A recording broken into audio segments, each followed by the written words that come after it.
Hello everyone, this is Zebo and welcome back to today's Journey to Grandmaster's video. So for this video, we're diving straight into the new season, Echoes of Dissent, as I've been spending a lot of time on the Pioneer server. So here I am breaking down all the essential infos and insights that you need to know about Season 4 to help you navigate better and progress more comfortably. Let's jump straight into it. Let us start off with this season's progression mechanics as well as the different milestones rewards you can receive. So for this season itself, we have 3 different phases, Stage 1, Stage 2 as well as Stage 3, covering different aspects in terms of the resonance level cap, the AFK stage progression, the different Titan River as well as the caps to the upgrading side of things.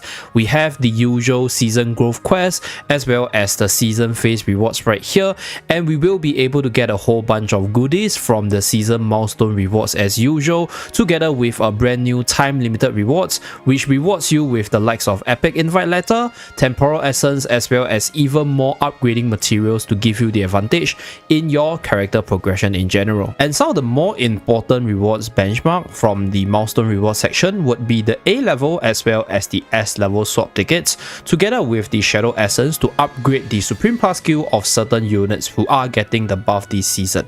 So there's also the EX weapon reset ticket right here, which is really crucial for you to reset the EX weapon levels of certain units you might not be using as much anymore. It is also important to note that there's this season phase ranking right here, which rewards you based off how fast you push your AFK stages. So the faster you push, the higher rank you get, the better rewards you'll be able to get from the phase 1 ranking rewards right here.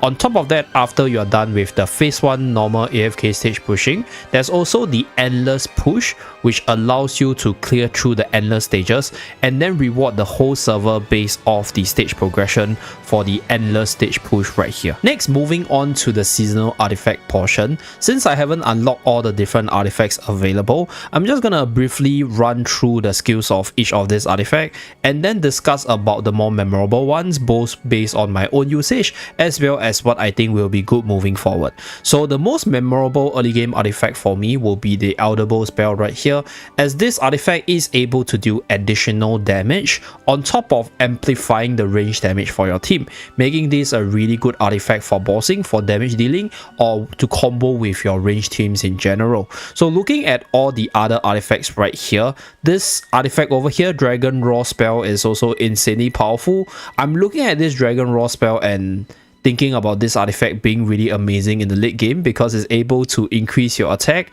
increase your damage reduction, providing haste stats as well as attack percentage stats, while giving you even more of the above said buff as you move down the level. So the Guardian spell is what I think will be a really powerful one in the late game moving forward for the PvP side, because you're able to reduce damage taken by all your allies by 60% at the start of battle while restoring 20 energy per second. So this means that your whole team has a higher chance to survive to the time that they get to their ultimate to do whatever they want for the team itself. So this is a very interesting defensive artifact that's more PvP centric right here. Together with the brand new seasonal artifacts, we have the brand new factional talents.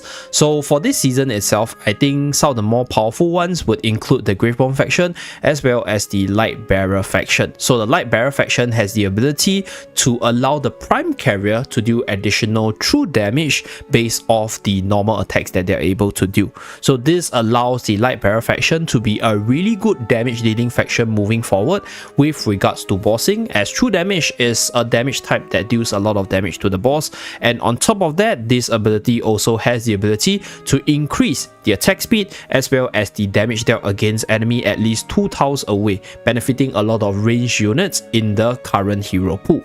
Another factional talent which I think is really interesting and powerful is the Graveborn one right here.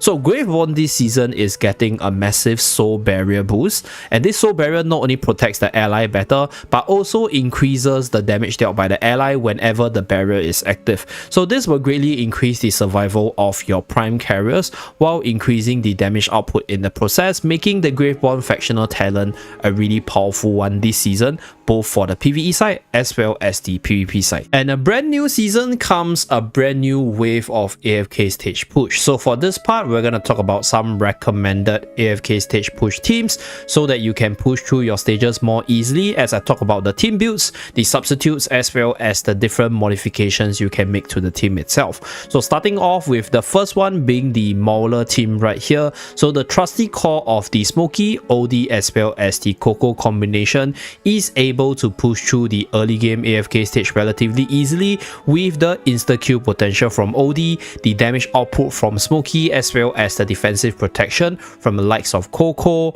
Rowan or Hugin in the team.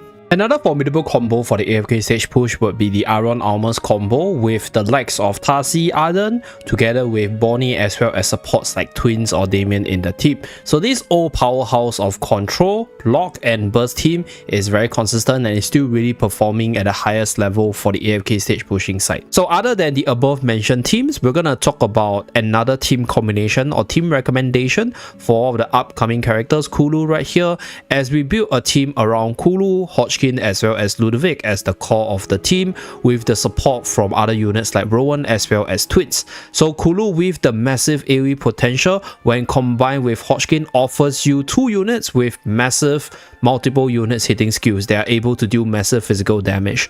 Kulu additionally has the ability to split the battlefield into 2 to slow down the advances of the enemy, to allow your team to survive better, to cycle through your skills faster. And since we are touching on Kulu and Hodgkin, let's also talk about the new units for this season as well as the brand new Supreme Plus skill upgrade. So starting off with Blastmaster Kulu, we just touched on her briefly in the previous team. So this unit offers massive AoE damage with the potential to become stronger over time based off the damage she deals to the enemy, and this unit additionally has the ability to split the battlefield into 2 to prevent the advancements of your enemies. So the longer the fight draws out, the more damage Kulu can deal and the more AoE damage she can deliver to kill off most of your enemies.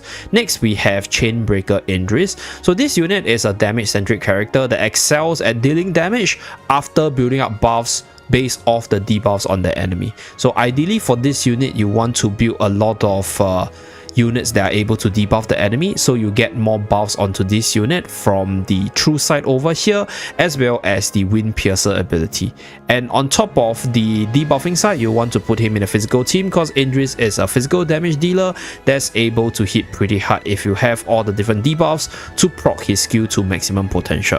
So next we talk about the Supreme Plus skill upgrade, starting off with Hodgkin. So Hodgkin received a massive upgrade in the Supreme Plus skill side, having the ability to spam the ultimate faster, as well as reduce the vitality of the opponents up to 80, greatly increasing your chances of killing them off much faster.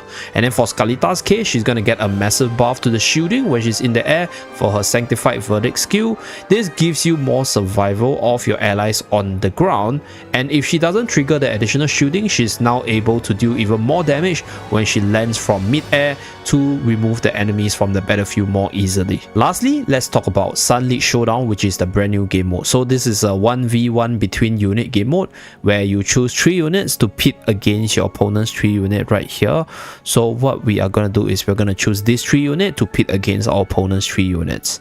Okay, and for this battle right here, we are able to use items to support our units to give us a higher chance of victory, and the goal of this game mode is to finish the 3 units from the opponent side and then finish the tournament in a best of 64 format. So that's for this game mode right here. So you will be able to get a whole bunch of good rewards and also pilot your unit by providing supportive items to allow them to survive better, increase their damage output, debuff the enemy, or switch out your units in general. So right here we are able to teleport one ally to the designated tile, so we're gonna teleport here, okay, closer to our Citrana just to showcase the items.